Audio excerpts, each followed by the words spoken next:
The chamber was enormous. Thousands of alien beings filled the seats that circled upward like a massive bowl. Some floated in special tanks. Others stood on platforms adjusted for their size. A few existed as pure energy, contained in crystalline shells. This was the Galactic Council, and today they were judging humanity. Captain Hyunwoo stood in the center of the floor. Beside him was Diplomat Jia. They wore their best uniforms, dark blue with gold trim. Earth had spent months preparing for this moment. Humanity wanted to join the galactic community. They wanted to trade, to learn, to be part of something bigger than their single world. Above them, holographic displays showed Earth rotating slowly. The planet looked beautiful from space, blue and green and white.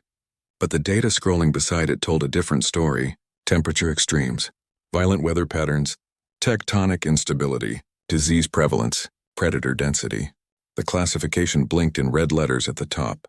Class 9 Deathworld. A ripple went through the chamber. It started as whispers, then grew louder. Some aliens made sounds that their translators converted to laughter. Others clicked their appendages together or flashed colors that meant amusement. A Deathworld species? The voice boomed from the high seat. It belonged to High Arbiter Qualnim, a being that looked like a floating jellyfish made of silver thread. Seeking membership? Yes, High Arbiter, Jia spoke clearly. Her voice carried through the chamber's acoustics. Earth may be classified as hostile, but humanity has thrived there for hundreds of thousands of years. We have survived and grown. We have much to offer the Council. More laughter. A creature that resembled a six-legged cat stood up. Its fur shimmered like oil on water. This was Council Member Vexthar of the Crystalline Domains. Survived? Vexthar's tone was mocking. Look at them, High Arbiter. They are soft. No natural armor, no venom, no psychic abilities. They cannot even photosynthesize. They must consume other living things to survive. Barbaric. Hyunwoo felt his jaw tighten. He kept his face neutral. Years of military training helped him control his anger. We may lack natural weapons, he said calmly, but we have intelligence. We have creativity. We have endurance. Another alien spoke up. This one was tall and thin, like a walking stick insect made of glass. Deathworlders always claim endurance. Then they meet real challenges and collapse. Your species will not last a generation out here. Jia stepped forward. Humanity survived ice ages that covered our continents in ice a mile thick. We survived plagues that killed half our population. We survived wars fought with weapons that could have destroyed our entire world. We are still here. We are still growing. The chamber erupted. Some aliens were amused. Others seemed annoyed. A few looked genuinely curious, but most simply laughed. Ice ages, Vexthar said with clear contempt. We terraform worlds in decades. Plagues. We cured all disease 3,000 years ago. Wars, civilized species negotiate. Only primitives fight. Qualnim raised several tendrils. The chamber fell silent. The Council acknowledges Earth's application, the High Arbiter said formally. However, given the concerns raised, we cannot grant full membership. Instead, humanity will receive probationary status. You may establish limited trade and embassy relations. You will have no voting rights, no access to military pacts, no protection under galactic law. After 5 years, we will review your progress. Hyunwoo and Jia exchanged glances. This was not what they had hoped for, but it was something. It was a foot in the door. We accept the Council's decision, Jia said with a slight bow. Thank you for this opportunity. One more thing, Qualnim added. There was something in his tone that made Hyunwoo's skin prickle. Humanity will be restricted to Class 7 worlds and below for colonization. You may not settle any world classified as peaceful or garden class. We cannot risk your violent tendencies affecting more civilized colonies. Our violent tendencies? Hyunwoo could not help himself. We came here in peace. We have offered friendship. You are the ones treating us as threats. Because you are threats, Vexthar said simply. Deathworlders always are. You evolved fighting every day just to survive. That aggression is in your blood, in your bones. You cannot help but be dangerous. Then why let us in at all? Hyunwoo asked. Qualnim seemed to consider this. Because occasionally, very occasionally, a Deathworld species surprises us. They adapt. They learn to be civilized. We give you this chance out of mercy, not expectation. Prove us wrong if you can. The session ended. Hyunwoo and Jia were escorted from the chamber floor. As they walked through the corridors toward their transport, They passed groups of alien diplomats. The whispers followed them. Deathworlders. Poor creatures. Give them 5 years, maybe 3. I bet they are extinct within a decade. One alien, a creature covered in blue scales, was taking actual bets from others. 10 credits says they collapse in the first year. 20 says they beg for protection within 6 months. Hyunwoo stopped walking. Jia put a hand on his arm. Let it go, she whispered. We knew this would be hard. They are betting on our extinction, Hyunwoo said quietly. Like we are some kind of entertainment. Then let us prove them wrong, Jia replied. That is the best revenge. They continued to their ship. It was a small vessel by galactic standards. Human technology was centuries behind the Council races. Their fastest ships were slower than most cargo haulers. Their weapons were primitive. Their shields were barely functional. But the ship was theirs. Built by human hands. Powered by human ingenuity. As they left the station, Hyunwoo looked back at the massive structure. It was beautiful, a feat of engineering that took his breath away. Millions of beings lived and worked there, species from across the galaxy cooperating and thriving together. One day, he thought, one day humans would be equals here. Not charity cases. Not probationary members, full partners. What are you thinking? Jia asked from the pilot's seat. That they will regret underestimating us, Hyunwoo said. We survived Earth, we will survive this too. Jia smiled slightly. Stubborn. That is the most human trait of all, I think. Maybe that is what Deathworlders really are, Hyunwoo said. Not the strongest or the smartest. Just too stubborn to quit. The ship jumped to faster than light speed. Behind them, the Galactic Council continued its business. Ahead of them, Earth waited with millions of people hoping for good news. Hyunwoo would have to tell them the truth. They were in, but barely. They were tolerated, not welcomed. They would have to prove themselves worthy, even though no one expected them to succeed. But humans had faced worse odds before. They had climbed out of the caves and built cities. They had crossed oceans in wooden ships. They had reached for the stars from a world that tried to kill them every day. If the galaxy thought humans would quit after a little mockery, they had severely misunderstood what Deathworlders were made of. The journey home would take 3 weeks. Hyunwoo spent that time writing his report. He chose his words carefully. He did not hide the Council's contempt, but he also did not let it define the message. The final line of his report was simple. They laughed at us today. Let us make sure they respect us tomorrow. Threshold was not a welcoming world. The sky was often gray with thick clouds that brought rain like needles. The ground was rocky and hard to farm. The native plants had thorns. The native animals had teeth. But by Council standards, it was only a Class 5 world. Humans could live there, so they did. Taemin stood on the observation deck of the colony's central building and watched the rain hammer against the windows. He had been administrator of New Seoul Colony for 6 months now. 6 months of problems, shortages, and complaints, but also 6 months of growth. The population had reached 5,000. They had 3 working greenhouses. The water recycling plant was finally stable. Behind him, the door opened. Haewon walked in carrying a tablet. The chief engineer looked tired. She always looked tired these days. The storm damaged the eastern shield generator again, she said without greeting. We will need to replace the entire power coupling. Can we repair it instead? Taemin asked. He already knew the answer. We have repaired it 4 times. The parts are wearing out. We need new ones. Haewon sat down heavily in a chair. But the Valorian merchants won't sell to us. They say we are not approved customers. Taemin felt the familiar anger rise in his chest. The Valorian colony was only 3 days' flight away. They had everything. Advanced technology. Easy terrain. Abundant resources. And they refused to help humanity. What about the other colonies? Same answer everywhere. Council species only. Haewon shook her head.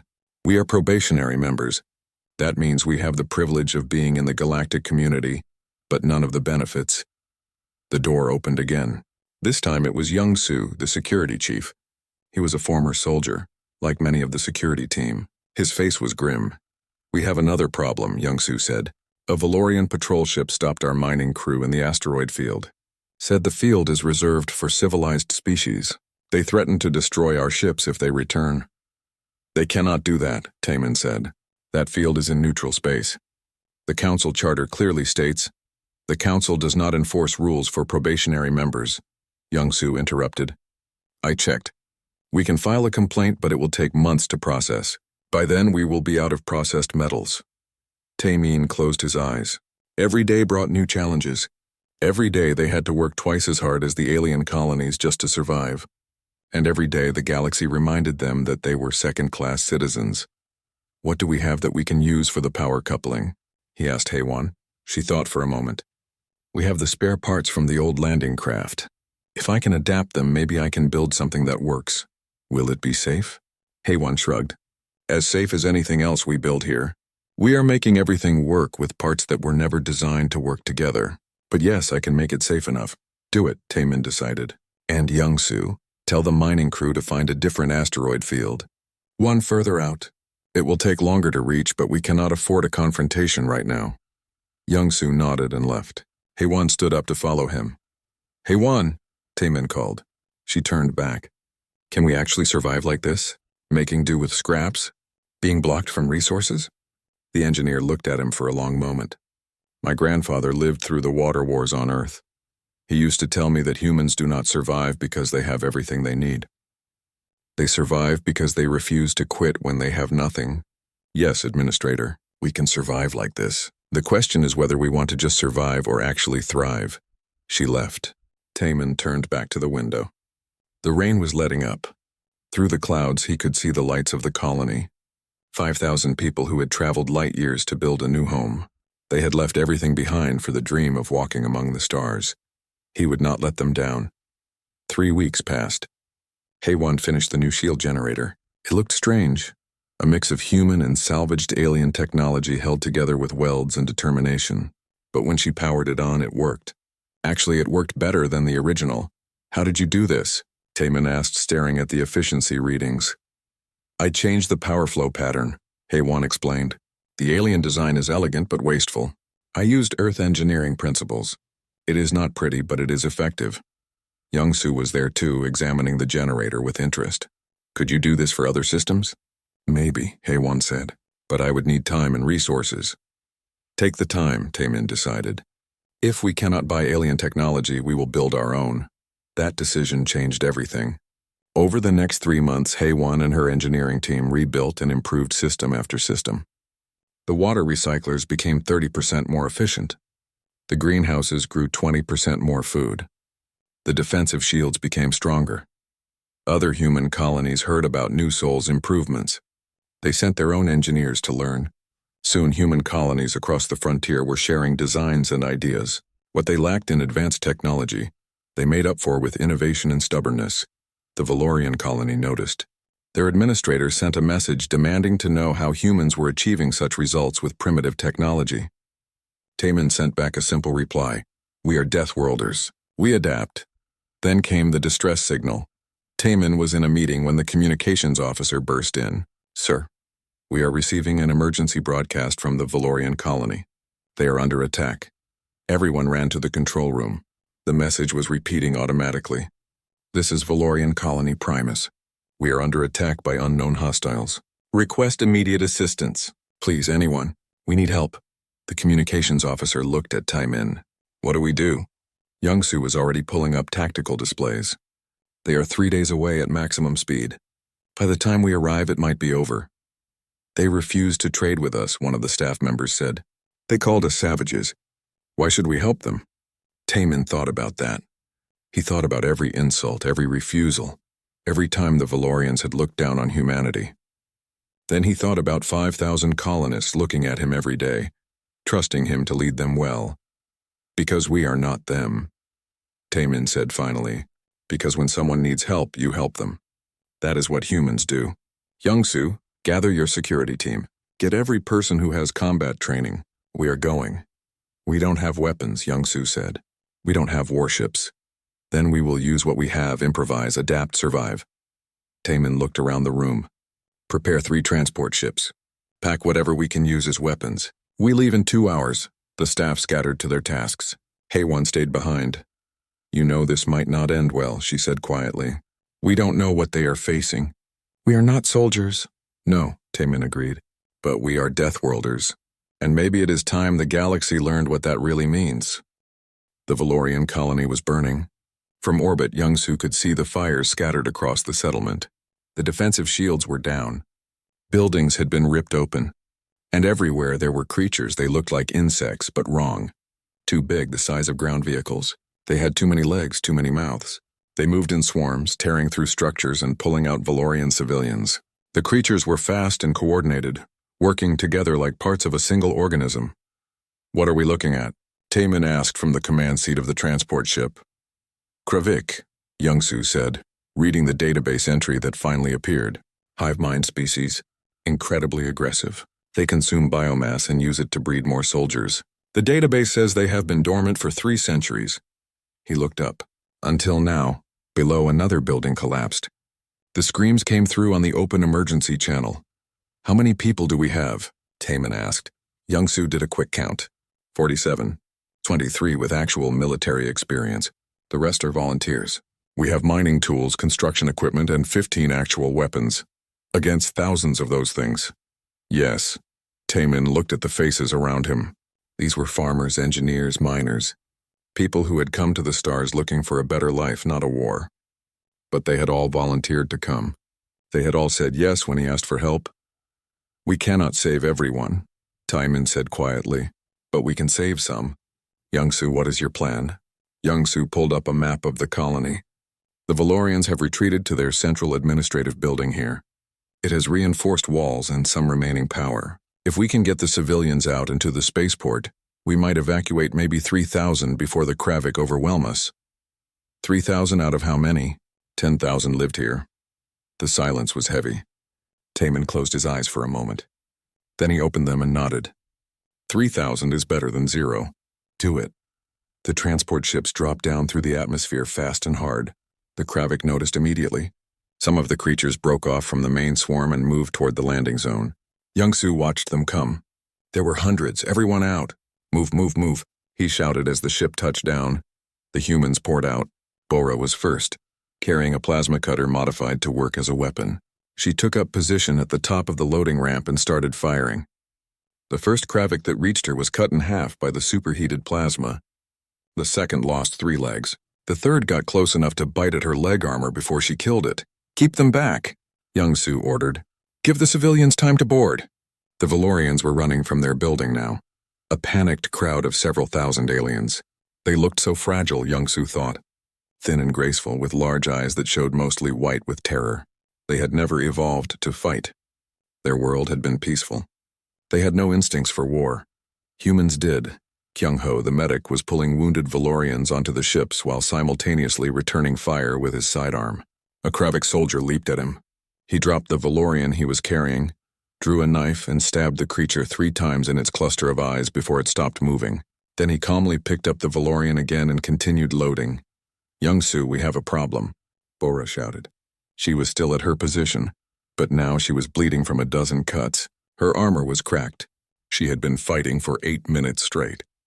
"They are flanking, coming from the east." Young-Soo saw it too.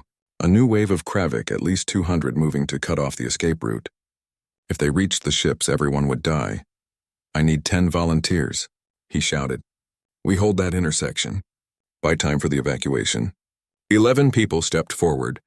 Young-Soo led them at a run toward the intersection. They set up a hasty barricade using debris and overturned vehicles. The Kravik hit them like a wave. What happened next would later be analyzed by military historians across the galaxy. The humans created a killing field. They used overlapping fire zones. They targeted the Kravik's legs to slow them down, then killed them methodically. When ammunition ran low, they switched to melee weapons. When those broke, they used their hands. A Valorian military observer watching from a safe distance recorded the battle. His report described humans fighting with injuries that would have incapacitated any council species. One human continued shooting with a broken arm. Another fought for 3 minutes with a creature's mandible buried in his thigh. But it was Bora who became legendary. When her plasma cutter finally overheated and failed, she was surrounded by 8 Kravik soldiers. The recording showed her dropping the weapon, drawing 2 combat knives and charging. She killed 6 before the other 2 brought her down. She did not die. Kyung-ho pulled her out during a brief lull in the fighting, her body covered in wounds. She woke up on the transport ship an hour later and immediately tried to return to combat. It took 3 people to hold her down. "Let me go," she snarled. "There are still people down there." "The evacuation is complete," Kyung-ho said, securing her to the medical bed. "We got 3,200 Valorians out. Now you need to heal." Bora stopped struggling. "Did we lose anyone?"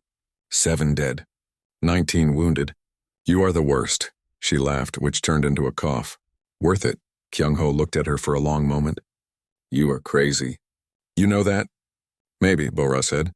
"Or maybe I am just human." The battle analysis came later.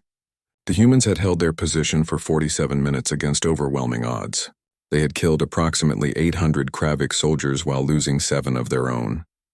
The kill ratio was astounding. The fact that they had done it with improvised weapons and no military support was unbelievable.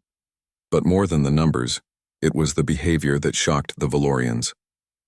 Humans fought through pain that should have disabled them. They ignored wounds that should have been immediately fatal. They displayed aggression and tactical thinking that seemed hardwired into their brains. The Valorian commander sent his report to the Galactic Council. It was titled "Concerning Military Capabilities of Deathworld Species." The conclusion was simple. Humanity is dangerous. They do not fight like civilized beings. They fight like predators. They should be monitored closely and never given positions of military authority. When Taimin read the report, he felt anger and something else. Pride, maybe. "We saved 3,000 of their people," he said to Young-soo, "and their response is to call us dangerous." Young-soo shrugged. He was still bandaged from the battle. "They are afraid. They saw what we can do. What we are willing to do. To species that never had to fight for survival, we must look like monsters." "Are we?" "No," Young-soo said firmly. "Monsters kill for pleasure. We killed to protect. There is a difference." The news spread across human colonies. The battle at the Valorian colony became a point of pride. Humans had proved they could fight. They could protect. They could do things that other species could not. But the news also spread among alien species. And with it came fear. The council convened special sessions to discuss the human problem. Proposals were made to restrict human military development, to limit human colonies to keep humanity contained. High Arbiter Qualinim watched the debates with growing concern. He had seen the battle recordings. He had read the reports. And he remembered his words to the human delegates months ago. "Prove us wrong if you can."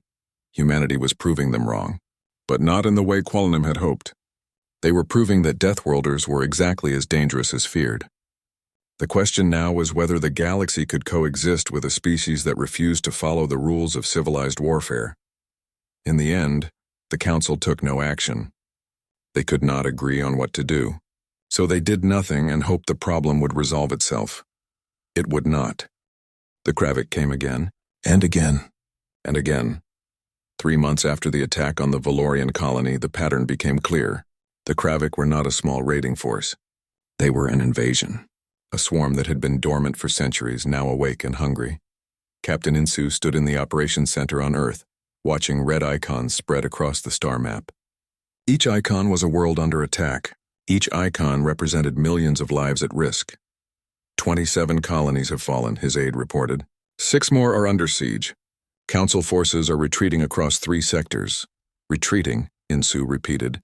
The word tasted bitter. What happened to their mighty fleets? The fleets are designed for peacekeeping, sir. Police actions against pirates and smugglers. They have never fought a real war. The Kravik are tearing them apart. Insu studied the map. The truth was obvious. The council had grown soft. Centuries of peace had made them forget what real conflict looked like. They had rules for warfare, codes of conduct. They gave warnings before attacking. They tried to minimize casualties. The Kravik did not care about rules. "What about the council emergency sessions?" Insu asked, still debating. "They have formed 17 committees to study the problem. Current estimates suggest they will reach a consensus in 6 to 8 months. 6 to 8 months. Insu shook his head. By then, half the frontier will be gone. His aide hesitated. "There is another option, sir. Unofficial channels suggest some council species would welcome human assistance. They cannot ask officially, but if we volunteered," Insu considered this. Humanity was still a probationary member. They had no obligations to defend council worlds. No one could blame them for staying out of a war that was not theirs, but people were dying. Civilians were being slaughtered, and humanity had the capability to help. Prepare a broadcast, Insu decided. I want every human colony, every human ship, every veteran from the old conflicts. Tell them Earth is forming a volunteer defense force. Anyone who wants to join is welcome. The Council will not like this, sir. The Council can file a complaint, Insu said coldly, after we save their civilians. The response was overwhelming. Within 2 weeks, 20,000 humans had volunteered. Most were former military. Many were colonists who had experienced Kravik attacks firsthand. All of them understood what was at stake. Insu divided them into rapid response units, small teams that could deploy quickly to colonies under attack. They did not have the numbers to hold every world, but they could evacuate civilians and buy time for defensive preparations. Sunmi was one of the first to volunteer. She had been a sergeant in Earth's Marine Corps before retiring to become a colonial administrator. Now she led a unit of 40 soldiers moving from one crisis to the next. Her philosophy was simple. We hold until everyone is out. No one left behind. No matter the cost. Her unit became known for impossible stands. At Colony 7, they held a spaceport for 9 hours against continuous Kravik attacks, evacuating 12,000 civilians. They lost 8 soldiers. At Colony 15, they defended a hospital complex for 2 days. They lost 15. Other units adopted her motto, hold at any cost. It became the unofficial slogan of the human volunteer force. But it was not just about fighting. Humans brought something else to the war. They brought tactics that confused and terrified both the Kravik and their own allies. At Colony 12, human forces poisoned the local water supply with chemicals specifically designed to harm Kravik biology. It killed thousands of the creatures and forced the rest to retreat. At Colony 9, humans collapsed an entire mining complex, trapping a Kravik hive queen and her brood underground. Without their queen, the swarm on that world fell apart. At Colony 18, humans used psychological warfare.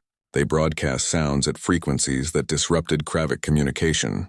The creatures, unable to coordinate, became easy targets. The Council species watched with a mixture of awe and horror. These tactics were brutal.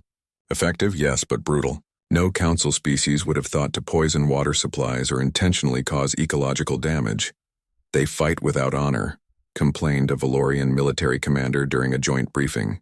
They use tactics that are beneath civilized beings. Sunmi was at that briefing. She stood up, her uniform still stained with dried blood from her latest battle. You are right, she said calmly. We do not fight with honor. We fight to win. Because while you debate honor, civilians die. While you worry about being civilized, children are being eaten by monsters. So yes, we will poison and ambush and use every dirty trick we know. And we will keep doing it until the Kravik are defeated or we are all dead. The room was silent.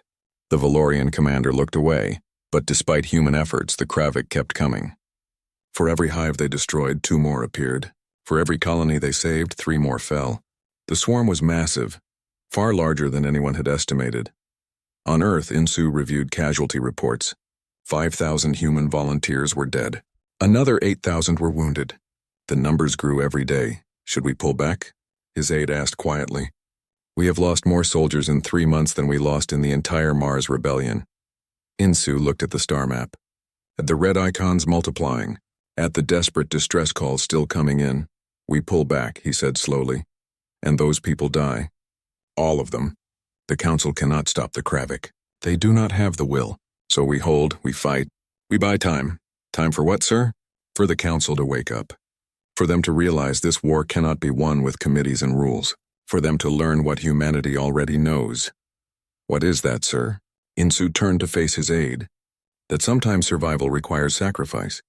That sometimes peace can only be won through war. That sometimes you have to become a monster to fight monsters. His aide was quiet for a moment. And if they never learn?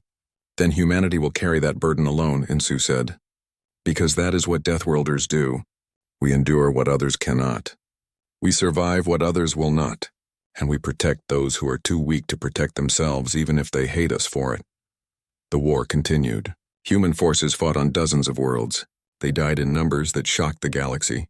But they also won battles that everyone else thought were lost. They saved millions of civilians.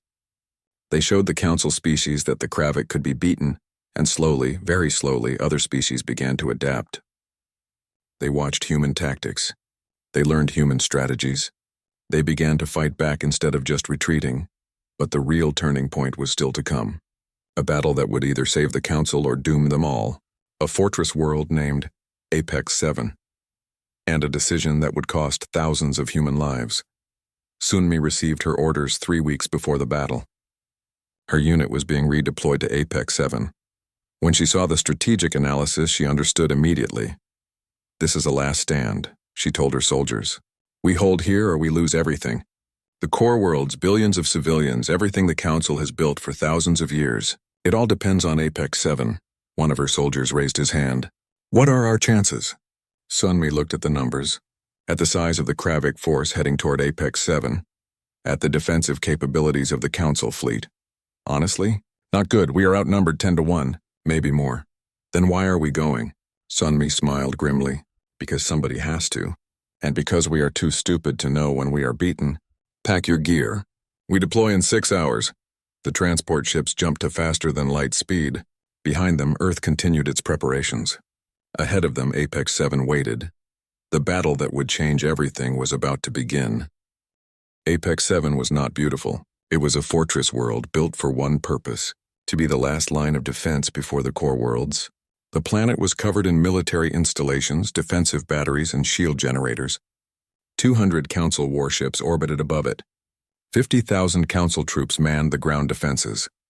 Colonel Dong-hyun stood on the command deck of the orbital station and looked at the fleet. It was impressive by any standard. The ships were massive, bristling with weapons and protected by shields that could withstand tremendous punishment. But Dong-hyun had seen the projections. He knew what was coming. The Kravik swarm approaching Apex 7 was the largest ever recorded. Millions of bioships. Tens of millions of soldiers. A hive fleet so vast it would take hours just to count all the individual organisms. We cannot win this, said Commander Thelvix, the Council officer in charge of the defense. He was a tall, crystalline being that refracted light in strange patterns. The mathematics are clear. We are outnumbered 100-1. Then we need better mathematics, Dong-hyun replied. This is not a joke, Colonel. I am recommending we evacuate as many civilians as possible and fall back to the core worlds. We can establish a new defensive line there and abandon everyone here. Billions of people live in the systems behind Apex 7. If we run, they all die. Thelvix's crystalline face somehow managed to look pained. They will die anyway. At least this way we preserve the core worlds. We save what we can. Dong-hyun looked at the fleet again. 3,000 human soldiers were scattered among the Council forces. It was not enough. Nothing would ever be enough against what was coming. But humans did not survive because they had enough. They survived because they refused to quit. I have a plan, Dong-hyun said. It requires hitting the Kravik command ships. The hive queens coordinate the swarm. If we can kill enough of them, the swarm becomes disorganized. Easier to defeat. We know this, Thelvix said with exasperation. But the hive queens are in the center of their fleet, protected by millions of bioships. Any strike force would be destroyed before getting close. Not if the strike force does not care about coming back. Silence fell over the command deck. Every officer turned to look at Dong-hyun. You are proposing a suicide mission, Thelvix said slowly. I am proposing a necessary mission, Dong-hyun corrected. We load our fastest fighters with overloaded reactors. Turn them into guided missiles. Send them into the heart of the swarm. Each one that reaches a hive queen takes it out along with everything around it. You would need pilots willing to die. I will fly the first ship myself, Dong-hyun said, and I promise you I will have more volunteers than ships. Thelvix was quiet for a long time. Finally he spoke. I cannot authorize this. It violates every principle of civilized warfare. We do not conduct suicide attacks. We do not throw away lives needlessly. Then I am not asking for authorization, Dong-hyun said. The human contingent is technically independent. We volunteer to defend Council space, but we are not under Council command. So I will ask you once, Commander. Will you court-martial me after the battle, or will you let me do what needs to be done? The two officers stared at each other. Around them, the Council officers looked uncomfortable. Finally, Thelvix turned away. I never gave you any orders, he said quietly. What the human forces do is their own decision. I have no authority over them. Dong-hyun understood. It was permission without permission. Thelvix could not officially approve, but he would not stop them either. "Thank you, Commander." "Do not thank me," Thelvix said. "I just allowed 3,000 soldiers to commit suicide. If there is a hell, I have earned a place in it." Donghyun gathered the human forces. He explained the plan. He made it clear that no one was required to volunteer. This was not an order. It was an opportunity. Every single human volunteered. Jae-hee, the engineer, worked around the clock to modify the fighters. She installed manual overrides on the reactor cores. One button push and the reactor would go critical within seconds. The resulting explosion would be massive, easily enough to destroy a hive ship. "These modifications are not safe," she told Donghyun. "If something goes wrong, if the overload triggers early, the pilot dies for nothing." "Everything about this plan is unsafe," Donghyun replied. "But it is our best chance. Maybe our only chance." Sang-woo was assigned to the strike force. He was a young pilot, barely 25 years old. He had joined the volunteers because his home colony had been destroyed by the Kravik. Now he sat in his modified fighter and thought about his family. They had died screaming. He had heard their final messages. His mother, his father, his younger sister, all gone. Today he would make the Kravik pay for that. The Kravik fleet arrived 3 days later. The sensor readouts seemed broken. Nothing could be that big. But the visual confirmation showed the truth. The swarm blotted out the stars. It stretched from one horizon to the other, a living tide of hunger and destruction. The Council fleet opened fire at maximum range. Energy beams and missiles tore into the leading edge of the swarm. Thousands of bioships died. Tens of thousands, it made no difference. The swarm came on. "All fighters launch," Donghyun ordered. "Strike force, form up on me. Everyone else, cover our approach." 150 fighters launched from the orbital station. 120 of them would engage the swarm normally, fighting to thin the numbers. 30 would carry the overloaded reactors. Those 30 would try to reach the hive queens. The battle was chaos. The Kravik bioships were fast and agile, darting through space like schools of predatory fish. They crashed into Council ships, ripping through hulls with biological weapons. They surrounded fighters and tore them apart with claws and teeth. The human fighters pushed through. They flew formations that Council pilots called insane. They took risks that should have killed them. And they died. Oh, how they died. Donghyun watched his strike force shrink. 30 fighters became 20. 20 became 15. 15 became 10, but they were getting close. He could see the hive queens now. Massive bloated creatures that pulsed with biological energy. Each one controlled thousands of bioships through telepathic signals. "All remaining strike force," Donghyun said over the radio. "Target locked, on my mark. It has been an honor serving with you." "Honor is yours, Colonel," came the replies. Sang-woo gripped his controls. His fighter was damaged, trailing atmosphere from a dozen holes, but the reactor override was still functional. That was all that mattered. He thought about his family one last time. Then he activated the override. "For Earth," he shouted. 9 more voices echoed him. "For Earth." The fighters accelerated toward the hive queens. Kravik bioships tried to intercept, but it was too late. The humans were moving too fast, burning their engines to failure for one last burst of speed. Sang-woo's fighter hit a hive queen at near light speed. The reactor went critical a fraction of a second later. The explosion was like a small sun being born. It vaporized the hive queen, the surrounding bioships, and Sang-woo himself. 9 more explosions followed. 10 hive queens died in as many seconds. The effect on the swarm was immediate. Millions of bioships suddenly lost their coordination. They stopped working together. Some attacked each other. Others drifted aimlessly. The swarm's perfect unity shattered. "Now," Thelvix ordered. "All ships, full attack! Hit them while they are disrupted." The Council fleet surged forward. For the first time in the battle, they were winning. The Kravik bioships were easy targets now, confused and vulnerable. The Council forces destroyed them by the thousands. But the cost had been terrible. Of the 3,000 human soldiers at Apex 7, only 800 survived. The strike force was gone. Every single pilot who had carried an overloaded reactor was dead. And yet Apex 7 held. The Kravik swarm was broken. The survivors fled back into deep space. The core worlds were safe. In the aftermath, Dong-hyun stood in the hospital wing. He had survived his attack run. His fighter had been shot down before reaching the target, and he had ejected. Now he lay in a medical bed, his body wrapped in bandages, staring at the ceiling. Thelvix came to visit. Why? The commander asked simply. Why did your people die for worlds that are not yours? For species that have treated you as second-class citizens? Dong-Hyun turned his head slowly. Because someone had to. And because we are too stupid to run when things get hard. That is not stupidity, Thelvix said quietly. That is courage. Real courage. The kind my people have forgotten we ever had. Will you remember? Dong-Hyun asked. When this war is over? Will the council remember what humans did here? Thelvix looked at the human colonel for a long moment. Yes, he said finally.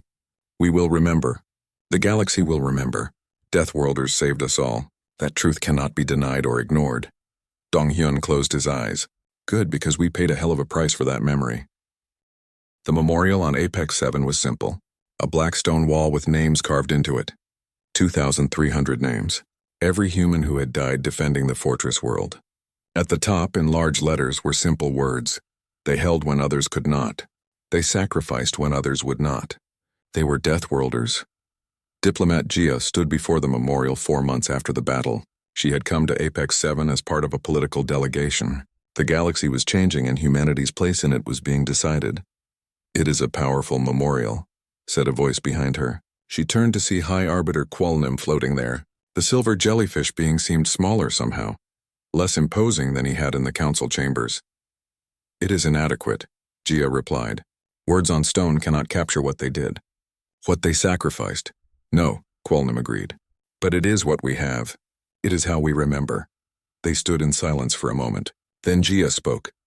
You asked humanity to prove you wrong, to show that Deathworlders could adapt and be civilized. We did that. We proved we could fight, could sacrifice, could protect. Now the question is whether the Council will honor that sacrifice. The Council is divided, Qualnim said honestly. Some want to grant humanity full membership immediately. Others fear giving too much power to a species so capable of violence. The debates continue. Gia turned to face him directly. While you debate, humans continue to die. Our volunteers are still fighting on a dozen worlds, still protecting Council citizens, still bleeding for a galaxy that treats us as second class. What do you want? Qualnim asked. Full membership, voting rights, technology sharing, equal treatment under galactic law, everything that was denied to us before, not as a gift, not as charity, as what we have earned. Some council members will never agree to that.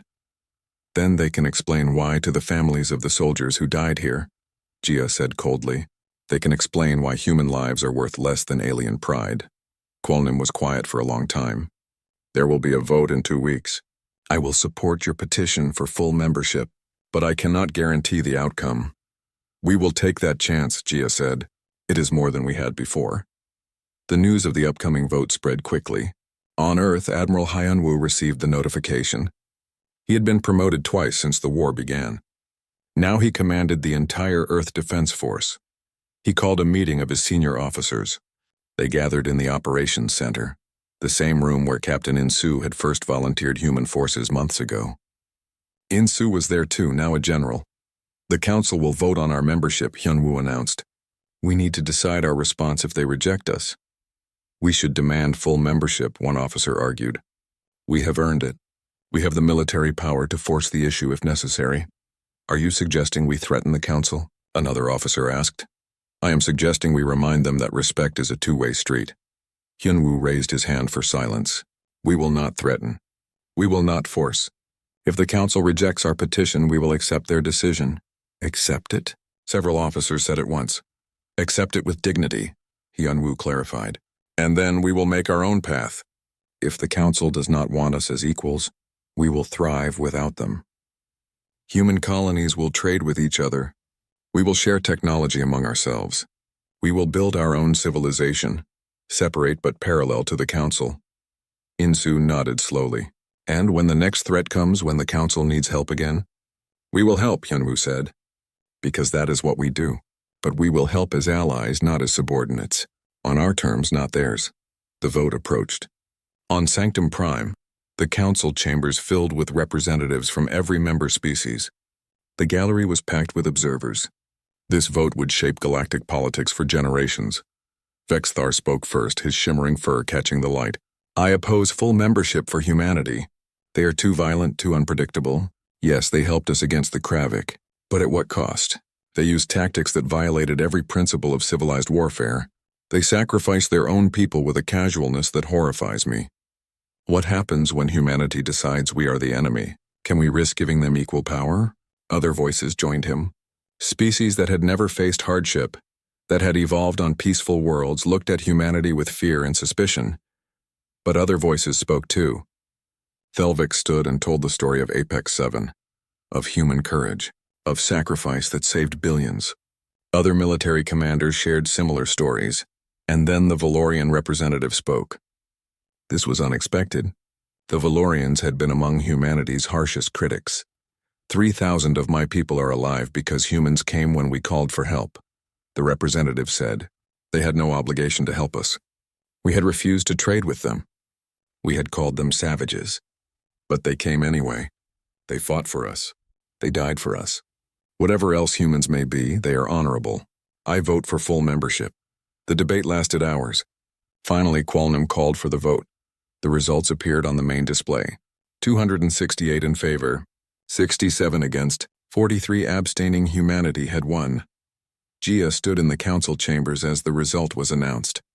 Around her, some aliens applauded. Others sat in stony silence. She felt relief, pride, and something else. Sadness, maybe. Because this moment had cost so much.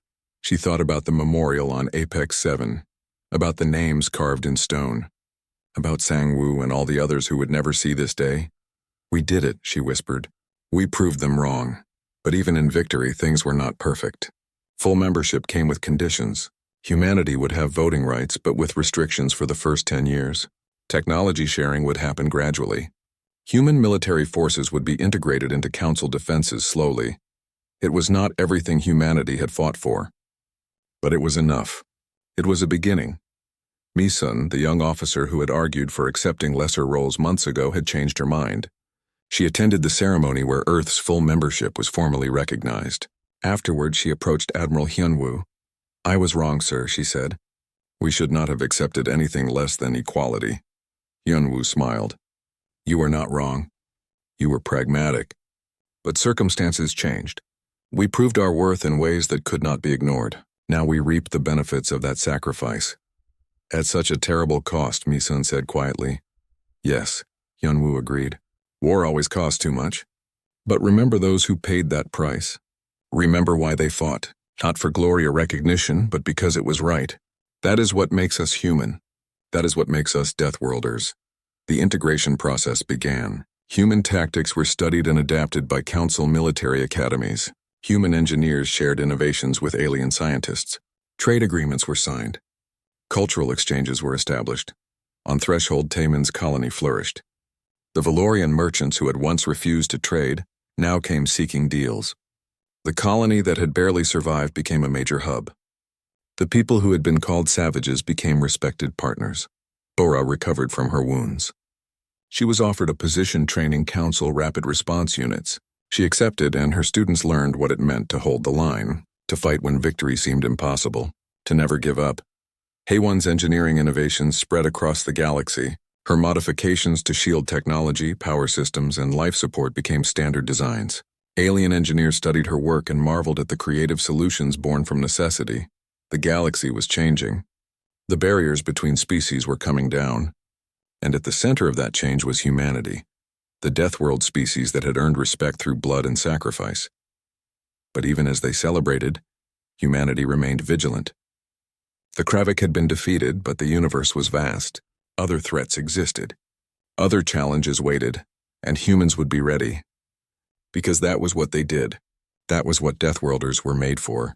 To endure, to adapt, to protect, to survive always. 5 years passed. Earth celebrated the anniversary of full council membership with festivals and ceremonies. Children born after the war learned about the Battle of Apex 7 in school. They memorized the names of heroes. They understood that humanity had earned its place among the stars through sacrifice. But 5 years was not long enough for the galaxy to rest. Admiral Hyunwoo stood in the Earth Defense Force headquarters, looking at sensor data that made his stomach turn cold. The readings had come from deep space probes far beyond Council territory. Something was out there. Something big. What are we looking at?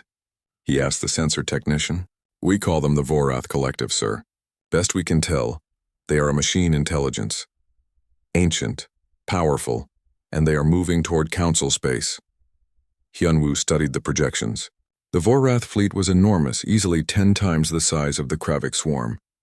Their ships were massive constructs of metal and energy, each one capable of destroying a planet. When will they reach council space? 6 months, sir. Maybe less. Hyunwoo closed his eyes. 6 months. Barely enough time to prepare. He opened a communication channel to Sanctum Prime. Get me the High Arbiter. Emergency priority. The council convened within hours. Representatives from every species gathered, their faces showing fear. They had all seen the sensor data. They all understood what was coming. Quolnum floated in the center of the chamber. We face a threat unlike any before. The Vorath Collective appears to be a harvester species. They consume all biological life and raw materials they encounter. They have destroyed civilizations across the galaxy. Now they come for us. Panic rippled through the chamber. Some representatives called for immediate evacuation of frontier worlds. Others demanded the construction of massive defensive lines. A few suggested trying to negotiate. Hyunwoo stood. With respect, High Arbiter, we do not have time for debate. The Vorath will be here in 6 months. We need to act now. What do you propose, Admiral? Quolnum asked. I propose that humanity leads the defense. We have experience fighting overwhelming odds. We have tactics that work against superior forces. Give us command of the military response. The chamber erupted. Vexthar stood up, his fur bristling. You want us to hand control of our armies to Deathworlders? To trust them with the fate of the galaxy? Yes, Hyunwoo said simply. Because we know how to win wars that look impossible. Because we understand sacrifice. Because we have done this before. The Kravik were animals, Vexthar argued. The Vorath are advanced machines. The situation is completely different. No, Hyunwoo said. The situation is exactly the same. We are outnumbered. We are outgunned. And we will win anyway because we refuse to quit. That is what Deathworlders do. The debate raged for hours. Finally, Quolnum called for a vote. It was close, but it passed. Humanity would coordinate the defense of council space. Admiral Hyunwoo was given supreme command of all military forces. The preparations began immediately. Human strategic doctrine spread throughout the council military. Every species contributed what they could. The Valorians provided advanced sensors. The crystalline beings shared their shield technology. The insectoid species offered their engineering skills. And humans provided leadership. They organized the defense into layers. Forward positions to slow the Vorath advance. Evacuation corridors to move civilians to safety. Final defensive positions to make the enemy pay for every inch of space. Sunmi was promoted to general. She took command of the ground forces on the first line of defense. 12 fortress worlds that would bear the brunt of the initial assault. She knew most of them would fall. But they would buy time. Every hour, every day made the difference between survival and extinction. On Earth, young Jinho watched the news broadcast with his grandmother. She was old now, one of the first colonists who had gone to Threshold decades ago. She had survived the early days when humanity was mocked. She had lived through the Kravik War. Now she watched as another war approached. Will we win? Jinho asked. He was only 8 years old. His grandmother smiled. We always do. It might not look like victory at first. We might lose battles. We might suffer terrible losses. But in the end, humans endure. That is our gift and our curse. Why a curse? Because endurance means we can never give up. We must keep fighting, keep trying, keep hoping, even when it hurts, even when it seems impossible. That weight falls on us because we are the only ones strong enough to carry it. Jinho thought about that. I want to help when I grow up. I want to be like the heroes at Apex 7. His grandmother's smile faded. Those heroes were ordinary people who did extraordinary things. Never forget that. They were scared, they hurt. They wanted to live. But they chose to sacrifice anyway. That is true courage. The Vorath arrived ahead of schedule. Their advance fleet hit the first fortress world with overwhelming force. The defenses held for 3 days before being overrun. 12,000 council soldiers died buying those 3 days. 5,000 of them were human. Sunmi watched from the second defensive line as the first fortress fell. She felt the weight of every lost life, but she also saw the bigger picture. Those 3 days had allowed 50 million civilians to evacuate. The sacrifice had meaning. General, her aide said quietly, the Vorath are moving to our position next. They will arrive in 18 hours. Then we have 18 hours to prepare, Sunmi said. Make sure every soldier knows what we are fighting for. Not glory, not honor. For the people behind us who cannot fight for themselves. The second fortress world was better prepared. Human engineers had studied the Vorath attack patterns and adapted the defenses. They held for 5 days, then 7 more days at the third fortress, then 10 days at the fourth. Each stand cost lives. Each day bought time. And slowly, the Council species began to understand what humanity had known all along. War was not about winning every battle. It was about never giving up. About fighting when victory seemed impossible. About making the enemy pay such a terrible price that even winning felt like losing. The Vorath kept coming, but they were slowing down. The coordinated Council defense was working. Not through superior technology or numbers, but through determination and sacrifice. Admiral Hyunwoo coordinated the defense from Earth. He slept 3 hours a night. He ate at his desk. He reviewed casualty reports that made him want to weep. But he kept working because millions of lives depended on him. One day, diplomat Jia came to visit him. She looked at the exhausted admiral and shook her head. You are killing yourself, she said. I am doing my job, Hyunwoo replied. The Council admires you, you know. They are calling you the greatest military leader in galactic history. Hyunwoo laughed bitterly. I am just a man who learned that sometimes the best you can do is not enough. Sometimes you do everything right and people still die. The trick is accepting that and continuing anyway. Very philosophical for a military man. War makes philosophers of us all, Hyunwoo said. Or it makes us monsters. I try very hard to stay on the right side of that line. The war continued for 8 months. Slowly, the Vorath advance stalled. Council forces adapted to their tactics. Technology improved. Strategies evolved. And humanity's stubborn refusal to accept defeat inspired every species. The turning point came at the Battle of Threshold. The world where Taimin had built New Sol Colony had become a major military hub. When the Vorath attacked, they expected another fortress world to fall within days. Instead, they found a trap. Human commanders had studied the Vorath harvest patterns. They had identified a weakness in how the machines processed resources. They used that weakness against them. The Council fleet lured the Vorath into a nebula filled with specific radiation types. The radiation interfered with Vorath computational systems. Their ships became confused, unable to coordinate. The Council forces destroyed them methodically. It was the first major Council victory. Not just a delaying action or a strategic retreat, but an actual victory. The Vorath lost a third of their invasion fleet. After that, the war turned. Council forces pushed back. They reclaimed lost territory. They developed weapons specifically designed to counter Vorath technology, and they fought with the determination they had learned from watching humans. 1 year after the Vorath first appeared, the last of their invasion force was destroyed. The collective retreated back into deep space, defeated but not destroyed. The galaxy celebrated, but the celebration was muted. Too many had died. Too much had been lost. The victory was real, but the cost had been terrible. Admiral Hyunwoo stood on Earth looking up at the stars. Beside him, diplomat Jia joined him in silence. They are calling you a hero, she said eventually.